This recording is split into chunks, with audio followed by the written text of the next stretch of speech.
And welcome back to my channel. Unless you are new here, and then just welcome. My name is Rusty. This is my channel where I like to spotlight my favorite films that I enjoyed, and talk about them in the hopes that maybe if you haven't seen them, you will. If not, maybe you've seen them and it's like to be reminded, or just to hear a discussion about movies that you enjoyed. That's my hope anyway. So, in this little selection or collection of vids, we're going to move on to Porno. Wonder how YouTube is going to like this title, huh? Porno. Love it, of course. Very cool movie. So yes, Porno was released in 2019. It was directed by Keola, Racela, written by Matt Black, Laurence Vannicelli, stars Evan Davies, Larry Saperstein, and Jillian Mueller. Very, very cool. So this movie opens with Abe and Todd, who are peeping on the neighbors. Todd's upset. It's like, I don't want to get in trouble for this again, so something's happened before. And they all work, so they take off, they go to work. They all work at a local cinema, along with Chaz and Ricky. So you have Abe, Todd, Chaz, and Ricky. You also have Heavy Metal Jeff, who doesn't like being called Heavy Metal Jeff. And he is the projectionist. And their boss is a Mr. Pike. Mr. Pike is the boss, and he is like a really extreme conservative Christian, supposedly. Well, actually, yeah, well. Anyway, so they're closing up for the evening. The night show is over. He is, doing their little things, telling them what to clean, what to do, and as a reward, they get to do Friday night movie night, which is they get to choose any of the prints that they have, which currently is only two, and that is A League of Their Own and Encino Man. Because it's that kind of theater, because, he doesn't allow anything over PG. So, neither one of those, I actually cannot stand either one of those movies, to be quite honest with you. I'd just go on home myself. But they close up. They're arguing about which one of those to see, because he only lets them watch either one of those. And that's when they find this old man acting very weird in the theater. They try to get him to leave. He instead fights and runs, and they chase him around, and he ends up pulling the shelves down off of a wall and revealing this boarded up doorway, and he jumps through it and busts it open and goes into it. They of course get very curious, and there's little character development going on. That Todd has been in trouble, had gotten in trouble for peeping, whereas we know that it was, so Abe obviously hadn't gotten in trouble. So they go in there, and it doesn't take you too long before you realize that it's sort of like this was two theaters, not one. And this part of the theater was another screen. So it was a multi-screen cinema, whereas now it's not. From the posters on the wall and stuff like that, you could tell that, this place used to be an adult theater, not a regular theater, because it makes it very clear. It also looks like it's been burned, like they had some kind of fire.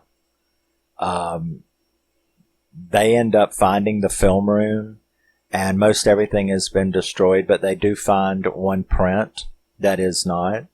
So they bring it with them, and they come back out, and they, Jeff doesn't want to do it, but they're like, no, he promised we could watch whatever we want, and we found this, and we want to watch this. So they actually go and put it in, and their little eyes have never seen anything like that. It's obviously a very, very occultish porn, occult, gothic porn type art house thing, which definitely blows their mind. And Jeff, of course, freaks out when he sees it, because he's like all very. They all have to act very, very religious. This whole town is like that, that way. And so Jeff had something like he had an addiction to nicotine, and Mr. Pike, he's the one that like controls them all. Like every little bad thing, he calls it really bad. And we know that Ricky had went off somewhere to some kind of camp to get right from his sins, but we don't know what that was, right? So now that they've all freaked out, he goes up there and rips the movie out, and they start screaming at him about that. He comes down there and argues with them. What he doesn't know is Todd goes back up in there and locks himself in the projection room and plays the entire movie. So they're watching this thing, and it doesn't take long before they start having hallucinations of the woman in this occult, ritualistic film. They start having hallucinations about her. They seem to come at each one of them differently. Like she's a succubus is what she is, and she's been released. She was held prisoner in this film, and this demon has now been released. Now Chaz had found a book on the succubi and the rituals and everything in the film room along with all of that film. And also she's been reading it, and obviously that's what that guy, the old man, obviously they figure out, obviously that guy had used all this to bring forth this succubus, and now it was trapped in the film. They released it. So this is the quandary that we're in, because they can't get out of this theater. So she's appearing to them in various ways. Like to Chaz, she appears as Ricky, all sexy with no shirt and all that, and tries to fill her up and stuff. She appears to Todd, and he ends up like trying to tell them that he saw her, and there's just some stuff that I can't say in this video. I can describe these scenes to you, but I mean, it's like she does something to Todd, and they think that he wet his pants, but he did not wet his pants. Not with urine, anyway. So they're all like coming at them from all of these different directions. Each one of them, she's like individually attacking when she gets them alone. Jeff, how would you put it? She comes at Jeff, and he like resists her, but then she changes her appearance, into like a motorcycle jacket with smoking cigarettes, which is his weakness, right? And she then literally explodes his balls. And Ricky, he has come out. It turns out that Ricky had been sent off to one of those re-education concentration camps because he's gay. So that was what Mr. Pike had been using against him, and the nicotine against Jeff, and the peeping against Todd. So this control freak has been like using their weaknesses against them to keep them under his religious control. Until, especially after the ball explosions, they end up sieged up in Mr. Pike's room. They went there to get the spare keys, but they're not there. And Chaz believed that there was a rifle in this cabinet, and they end up breaking into that cabinet to get the rifle to fight this succubus. And instead, they find a video camera, and they find all these tapes, and they even find a hole. It turns out that this Mr. Extreme Christian had been videotaping behind the toilets. He has a peephole and he videotapes female customers in there. So while he's calling all of them pervs and sinners for their vices, likes or dislikes, her makeup, Abe's peeping, Todd's peeping, Ricky's gay, Jeff is a drinker and a smoker. So while he is like shaming them and keeping them under control, he is actually the real pervert in this place. Discovering that blows their minds pretty intensely. But it also heals them all, because they see that there's nothing really wrong with them at all. Mr. Pike does end up coming back, and they're still up there, and they like scream for him to help, but it's like he can't hear them. And they see him, they put the camera in there, and they see him in the ladies' bathroom, and they see him killed by this succubus. And I don't know what the hell she was doing to him, but one of the results of what she was doing to him was that she ripped his genitals off. And that really freaks them out. Now, meanwhile, Todd has disappeared, right? They can't find Todd anywhere. They're really worried about him, and they get so worried that they finally come out to go try to find him. Abe tries to find him. He does end up finding him on the stage in that other theater, the one that was closed off. And he's all tied up, and there's this big ritual circle and stuff, and the old man is there, and he is trying to get back to this. He's trying to bring her forth so that she will open the portal so that he can go into this dimension, this crazy dimension, is what she's tricked him into doing. So he cuts Todd all up, trying to get the virgin blood for the ritual. He does all of that. He does all of that, and it actually works. And she comes out of him, leaving nothing but goo behind, and opens this portal and drags Todd into it, where then Jeff, who was bandaged up and all by Ricky, which was a actually funny scene, but Jeff and Abe go into that portal after Todd, I mean.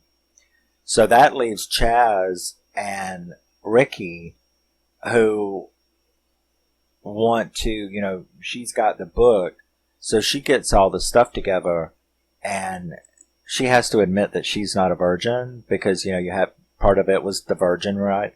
But Ricky is a virgin still. So Ricky gets up there and does this. Well, he's got to get her to come, right?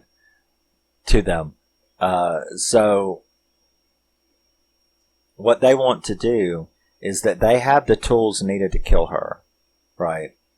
But first you have to get her to come.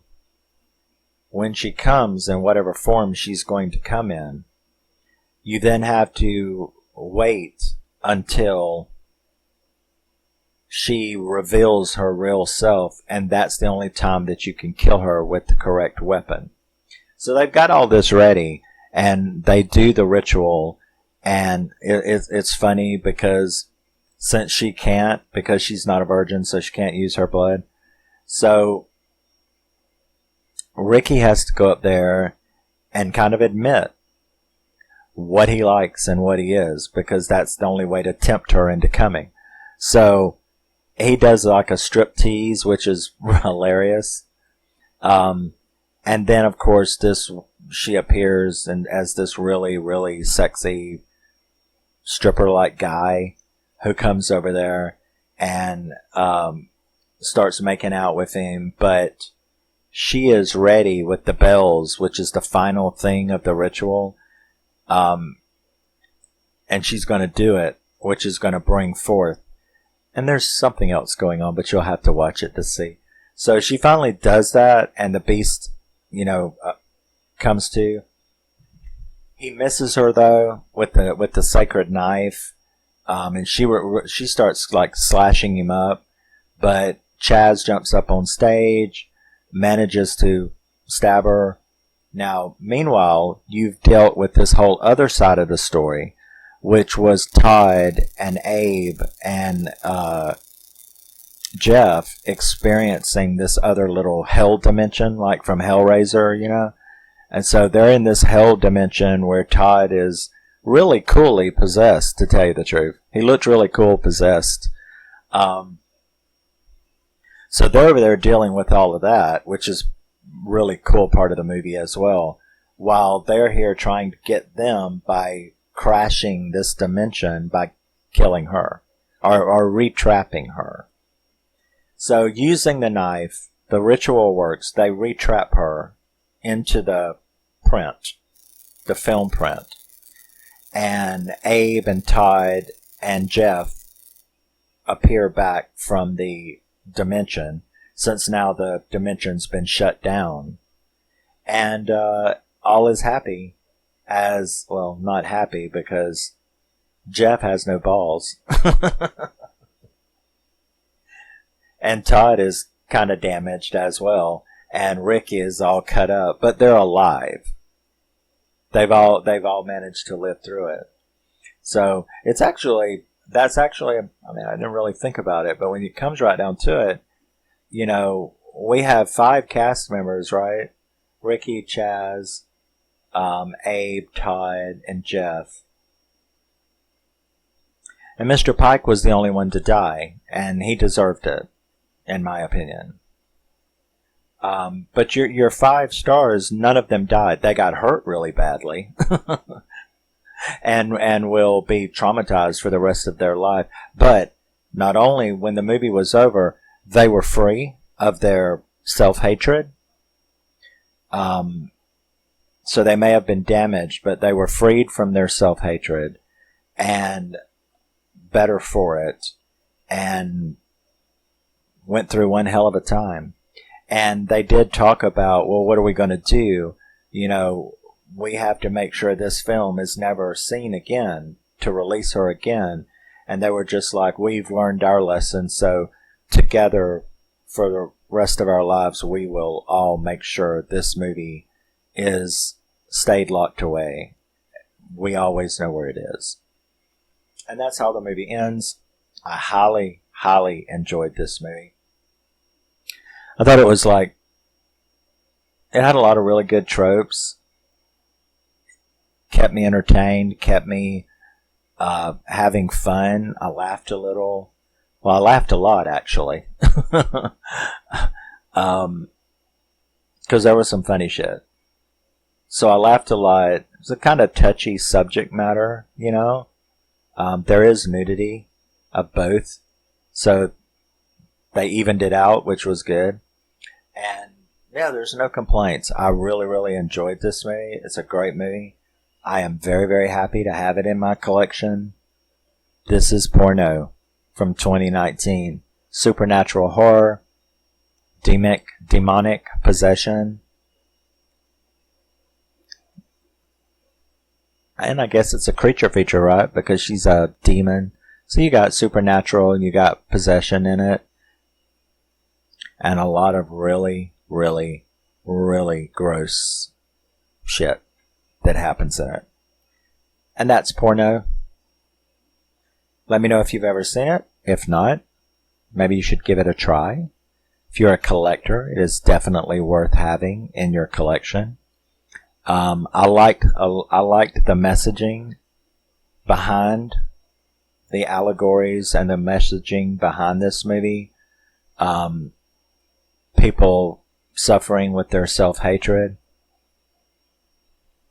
which opens them up to being preyed upon by self-righteous hypocrites, by cults, by whoever you're with, finding your weakness, using it against you. The message about self-hatred, this guy, Mr. Pike, was using their shame about stuff that they should not have been ashamed of. Chaz and a girl wearing makeup. You know, she was a terrible sinner who could not control herself for Jesus because she wore makeup. You know, and Todd and Abe were, 18-year-old guys who were not supposed to think about sex. And Ricky was gay. He wasn't supposed to be that. So he is instilling this self-hatred in them. And it took this kind of extreme incident, an actual demon coming forth. Oh, and there was an explanation about why this old man had done all this to begin with. It was the same thing. This theater was very important to him, and he owned it. He was the owner of this theater. But because he showed adult films, the town rallied against him, and it was burnt down by these self-righteous hypocrite Christians who burnt it down and ruined his life and took his business away from him. And that is why he did this. That is why he brought that succubus out, did this ritual to begin with, causing her to then be trapped in that thing in the film print until these kids found it and let it go. So, yeah, there was an explanation as to who the old man was, why he had done this, and what had been done to him. So it was like this was his revenge on them, was to have them release this succubus that he had originally brought forth, doing all of his witchcraft. So yeah, great movie. Liked it. Always like it when it's something different that I've never seen before. Little different spins on horror, and this is a really good one. So let me know if you've ever seen it. If not, you should give it a try. And I'm very, very glad to have it. It is a proud member of my family, my film family. And you are loved. You are wanted. You are valuable. You are loved. And I will see you in the next one. Bye-bye.